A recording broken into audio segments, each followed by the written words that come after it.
ఇవన్నీ చేస్తున్నప్పుడు నేను అడిగిన కేసీఆర్ సార్ లేఖ రాసిన సార్ అలా రాయలసీమ లిఫ్ట్ ఇరిగేషన్ పనులు ప్రారంభించడానికి సిద్ధంగా ఉన్నారు, నువ్వు ఆపు అంటే కనీసం దానికి స్పందన లేదు.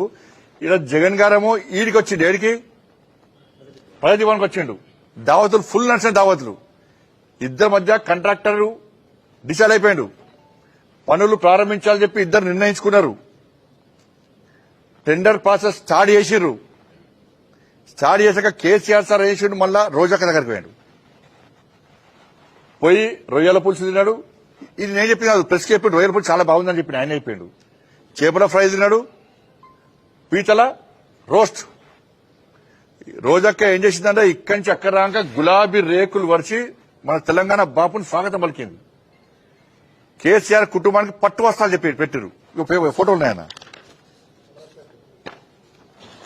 కేసీఆర్ సార్ అక్కడ గుళ్ళేసుకొని పూజ చేసి పాప సెంటిమెంట్ ఒక గులాబీ పూజ చేసి పెద్దన్న. ఇక దానిలో ఏం చేసినాడా, ఇక డైలాగ్ చూడు, రాయలసీమను రత్నాల సీమగా మారుస్తా, తెలంగాణ జలాలకు అవసరం వస్తే రాయలసీమకు తరలిస్తా, పెద్దన్న పాత్ర పోషిస్తా. ఈడ మాత్రం తెలంగాణకు విలన్, ఆడ మాత్రం పెద్దన్న పాత్ర. ఈయన తెలంగాణ ఉద్యమకారుడు, ఈయనే తెలంగాణను సాధించిన బాపు, తెలంగాణ బాపు ఈయనే. కేసీఆర్ ను గులాబీ రేకులపై నడిపించిన రోజా పట్టువాసాలు, కవితకు కూడా పట్టువాసాలు పెట్టి కవితకు చెప్పాలి మరి అలా. గులాబీ రేకులు నడుస్తుంది తెలంగాణ. చూడండి గులాబీ రేకులు, ఇది చూపట్టండి. ఇది రాయలసీమను రత్నాలసీమను మార్స్తా గులాబీ రేకుల మీద నడుస్తున్న కేసీఆర్ ఖుషైపోయాడు. చిచ్చారు పోయి ఖుషి అయిపోయాడు. ఇక ఊకదమ్ముడు ఉపన్యాసం వచ్చింది. ఇక కవితక కూడా బట్టలు పెట్టారు. ఫోటో చూపట్టన్న, కవితక ఇప్పుడు చూస్తుంది కదా, కవితక కూడా బట్టలు పెట్టారు. ఇప్పుడు కవితక చెప్పాలి ఏం జరిగిందని చెప్పాలి.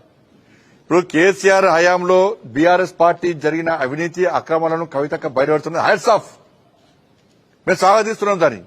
ఎక్కడ అవినీతి జరిగినా, ఎవరు అవినీతి పాల్పడ్డా, ఎవరు దాన్ని బయట పెట్టినా భారతీయ జనతా పార్టీ వాళ్ళకి అండగా ఉంటుంది. ఎందుకంటే ఇన్ని 3 హయాంలటువంటి నరేంద్ర మోడీ పాలనలో ఒక్క అవినీతి ఆరోపణలు లేవు. కానీ కవితక బయట పడుతుంటే మేము సహకరిస్తాం. ఇప్పుడు కవితక కూడా ఈ విషయాన్ని బయట ఏం జరిగింది, ఇక తండ్రి కాబట్టి రమ్మంటే బిడ్డ పోవాల్సి వస్తుంది. మరి కవితక స్పష్టం చేయాలి. ఇప్పుడు నీ కూడా బట్టలు పెట్టిన రోజు, ఈ బట్టలు పెట్టిన ఈ దావత్ వెనుక ఉన్నట్టు మర్మమేంది అదే. కవితక కూడా ఆ రోజు వద్దన్నట్టున్నది, నాకు కొంచెం సమాచారం అయితే ఉన్నది. అదే వద్ద దావత్ అదేమద్దు, ఈ చేపల పులుసులు ఈ రొయ్యల పులుసు మా ఇంట్లో పెట్టుకోవచ్చు వద్దన్నట్టు నాకు తెలుసు. మరి కవితక చెప్పాలి. మరి ఆ రోజు వద్దన్నదా, కవిత కూడా పోదామన్నదా, కవితక చెప్పాలి. కవిత నమ్మకం ఉంది, ఎందుకంటే బయటపడుతుంది కదా పాపం, ఇప్పుడు అన్ని అవినీతి బయటపడుతుంది కదా. ఇక దావత్ చూడండి, ఇతడు కూడా ఈ డైనింగ్ టేబుల్ మీద మొత్తం గిన్నెలే, అన్ని డిష్లే ఇవి. ఏమన్నా రాసిడా, నగరిలో రోజా ఇంట్లో భోజనం చేస్తున్న ముఖ్యమంత్రి కేసీఆర్ దంపతులు కుమార్తె కవిత, దావత్ ఇచ్చిన రోజా. ఈ లోపలికి రానిచ్చిన కిచెన్ కూడా రానిచ్చిన ఫోటోగ్రాఫర్లను. ఈ తిని ఏం చేసింది తెలుసా, ఇది ఈ నాన్ వెజ్ తిరుమల యాత్ర కూడా రద్దు చేసుకున్నారు. తిరుపతి బంద్ చేసుకున్నారు రోజు. ఇచ్చిన తిరుమల యాత్ర రద్దు. అయితే ఇక్కడ జరిగింది ఏంటంటే, ఈ రాయలసీమ లిఫ్ట్ ఇరిగేషన్ కట్టేటప్పుడు నేను కేసీఆర్ గారికి లెటర్ రాసిన. ఇక ఆ రోజు మేము ఫస్ట్ చెప్తాను, మేము ఫైట్ చేస్తాం. ఇక నేను ఈ జరిగిన వెంటనే ఇగో భారతీయ జనతా పార్టీ తెలంగాణ రాష్ట్రంలో అన్ని ఇండ్ల మీద నల్ల జెండాలు ఎగరేస్తాం. ఎవరు తెలంగాణకు అన్యాయం జరుగుతుంది, రాయలసీమ లిఫ్ట్ ఇరిగేషన్ కడుతున్నారు అని చెప్పి మా ఇంటి మీద నేను జెండా ఎగరేసిన, మాస్క్ పెట్టుకుని జెండా ఎగరేసిన. తెలంగాణ రాష్ట్రం మొత్తం కూడా భారతీయ జనతా పార్టీ కార్యకర్తలందరూ కూడా ఇంటి మీద నల్ల జెండాలు ఎగరేసారు. మేము రౌండ్ టేబుల్ మీటింగ్స్ పెట్టాం. కృష్ణా జలాల వినియోగంలో కేసీఆర్ విఫలం. ఇగో round table meeting doctor Laxman గారు ఉన్నారు, కిషన్ రెడ్డి గారు ఉన్నారు, మురళీధర్ గారు ఉన్నారు. రౌండ్ టేబుల్ మీటింగ్ పెట్టాం మేము. ఇది అన్ని అయిన తర్వాత ఈ లిఫ్ట్ ఇరిగేషన్ కడుతుంటే నేను కేసీఆర్ గారికి ఒక లెక్క రాసిన. సార్ రాయలసీమ లిఫ్ట్ ఇరిగేషన్ కడుతున్నారు, పేపర్లో కూడా వచ్చింది. మరి జగన్ గారు మీ ఇంటికి వచ్చిండ్రు, నువ్వు రోజక్క ఇంటికి వేణవు, దీనిలో మర్మమేంది, రాయలసీమ లిఫ్ట్ ఇరిగేషన్ ఆప్ అని చెప్పి ఆ రాష్ట్రానికి లేఖ రాయంటే లేఖ రాయలే. లేఖ రాకుండా నేను రాసిన. ఎప్పుడన్నా 3/7/2021 రోజు ఫస్ట్ గజేంద్ర సింగ్ షెకావత్ గారు రాసిన లేఖ, రాయలసీమ లిఫ్ట్ ఇరిగేషన్ కడుతున్నారు, మా తెలంగాణకు అన్యాయం జరుగుతుంది, ఇక్కడ రాష్ట్ర ముఖ్యమంత్రి పట్టించుకుంటలేడు అని చెప్పి కేంద్ర మంత్రి గజేంద్ర సింగ్ షెకావత్ గారికి నేను లేఖ రాసిన.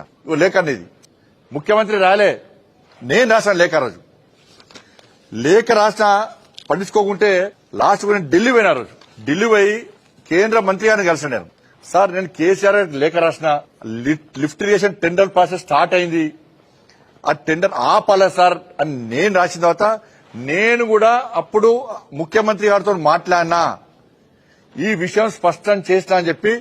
ఆ రోజు వాస్తవానికి ఏంటంటే ఈ జలశక్తి మినిస్టర్ల అడ్వైజర్ ఉండే వెదిరే శ్రీరామ్ గారు, నిజంగా ఆయనకైతే హ్యాట్స్ ఆఫ్ అన్న. వెదిరే శ్రీరామ్ గారు ఇట్లా ఆ రోజు అడ్వైజర్, ఈ జలశక్తి మినిస్టర్ అడ్వైజర్ లేకుంటే ఇవాళ తెలంగాణకు మాత్రం పూర్తిగా అన్యాయం జరిగేది. నాకు ఎప్పటికప్పుడు సమాచారం ఇవ్వడము, రెండు రాష్ట్రాలకు న్యాయం జరగాలి, మన రాష్ట్రానికి అన్యాయం జరగద్దు, ఆంధ్రప్రదేశ్కి అన్యాయం జరగద్దు.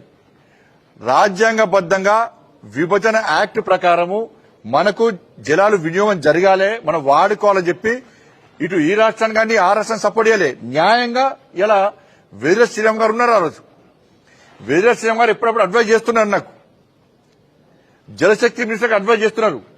సార్ ఆ రాష్ట్రాలకు అన్యాయం జరగద్దు, ఈ రాష్ట్రానికి అన్యాయం, రెండు రాష్ట్రాలు తెలుగు రాష్ట్రాలు బాగుండాలని చెప్పి కోరికతో కేంద్ర ప్రభుత్వం రెండు రాష్ట్రాల గురించి ఆలోచించింది. కానీ తెలంగాణ రాష్ట్రానికి జరుగుతున్న అన్యాయాన్ని కేంద్రం ఎప్పుడప్పుడు హెచ్చరించింది, అయినా కూడా మాట్లాడలే.